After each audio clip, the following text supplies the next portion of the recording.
இப்படி இருக்கு. அதாவது சார் உங்களுடைய ஒரு மனிதனுக்கு இருக்க வேண்டிய உண்மை எனக்கு மத்தியானம் சாப்பாட்டில் கொடுத்தா இது ஏதாவது ஒரு சந்தர்ப்பத்தில் எனக்கு ஒரு ஆணவமோ வச்சுட்டு இருக்கிறதுல அர்த்தமே இல்லை. இதை நம்ம புரிஞ்சுண்டு நம்ம இருக்கிற வரையிலும் நாம சந்தோஷமா இருந்து மற்றவாளுடைய சந்தோஷத்துக்கு நம்மளால முடிஞ்ச உதவி செஞ்சோன்னா நம்மளுடைய physical, mental and spiritual wellbeing தானாக வரும். ரொம்ப அழகாக சொன்னேன். நீங்கள் 2 பேருமே ஒரே கலைத்துறையில் இருக்க, நம்ம வாகர்த்தன்னு சொன்ன மாதிரி ஒரே கலைத்துறையில் இருக்கேன். இதில் உங்களுடைய ப்ரொஃபஷ்னல் லைஃப்லேயும் உங்களுடைய இண்டிவிஜுவல் லைஃப்லேயும் ஒருத்தருடைய பங்கு எப்படி இருக்குது? அதாவது சார் உங்களுடைய லைஃபோட எப்படி என்னெல்லாம் பங்களிப்பு இருக்குது அப்படிங்கிறத பற்றி என்னை பொறுத்தவரையிலும் ப்ரொஃபஷனும் பர்சனல் லைஃப்ன்றது வெவ்வேறு கிடையாது, ரெண்டுமே ஒன்று தான். கலையினுடைய தரத்தை நம்ம புரிஞ்சுட்டோன்னா அன்றாட வாழ்க்கைன்னு சொல்கிறோம் இல்லையா, அதுவே கலைமயமாகிடும். கலை நம்ம பண்ணுற கலை வாழ்க்கையின் அடிப்படை தத்துவம், ஒரு மனிதனுக்கு இருக்க வேண்டிய உண்மையான குறிக்கோள் என்னன்றது பிரதிபலிக்க செய்யும்படியா நம்ம கலையும் அமையும்.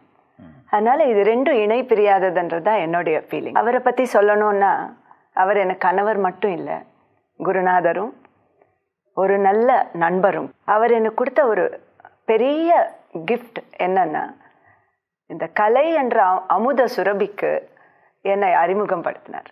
அதுக்கு நான் என்றென்றும் கடமைப்பட்டிருக்கேன். எனக்கு இது கேட்குறதுக்கு ரொம்ப சந்தோஷமாக இருக்குது.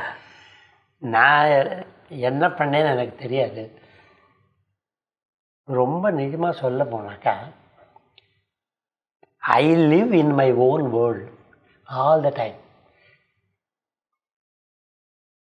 உங்களுக்கு ஒரே ஒரு இன்சிடெண்ட் என்னன்னாக்கா சொல்லணும்னா, ஒரு வாட்டி வீட்டில் பாயசம் அதெல்லாம் பண்ணி அன்றைக்கி மத்தியானம் சாப்பாட்டில் கொடுத்தா சாப்பிட்டுட்டோம்.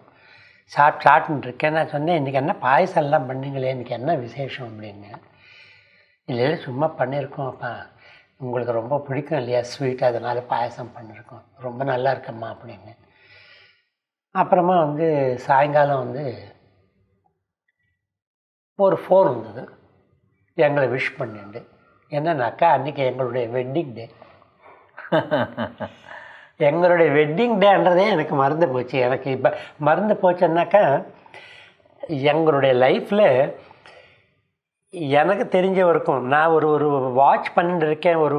ஒவ்வொரு வாட்டி சடனாக உட்காந்து டிவியில் அப்படி போயிட்டு வரைச்ச டிவியில் ஏதாவது ஒரு டான்ஸ் வந்தால், ஒரு கிளாசிக்கல் டான்ஸராக நான் இருந்து பட் அங்கே என்ன டான்ஸ் வந்தாலும் அதை நான் பார்ப்பேன். நான் காரணம் என்னன்னாக்கா, அதுலேருந்து என்னென்ன ஸ்டெப்ஸ் நான் யூஸ் பண்ணிக்கலாம், இது ஏதாவது ஒரு சந்தர்ப்பத்தில் எனக்கு வரும், நான் யூஸ் பண்ணிப்பேன் கண்டிப்பாக.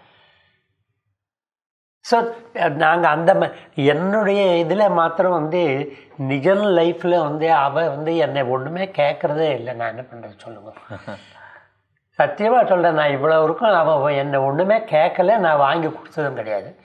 எப்பாவது ஒரு வேளை யாராவது என்ன அப்படி சொல்கிறீங்க, நீங்கள் அக்காவுக்கு ஏதாவது நீங்கள் வாங்கின்னு போகலாமே அப்படின்ட்டு, ஆமாம்மா ஏதாவது வாங்கின்னு போகலாமே அப்படின்னு ஃபோன். நான் சொல்லிட்டேன் இல்லையா, கலை என்ற அமுத சுரபி கொடுத்ததுக்கப்புறம் வேறு என்ன கேட்கணும் சொல்லுங்கள். அவன் சொல்லுவா,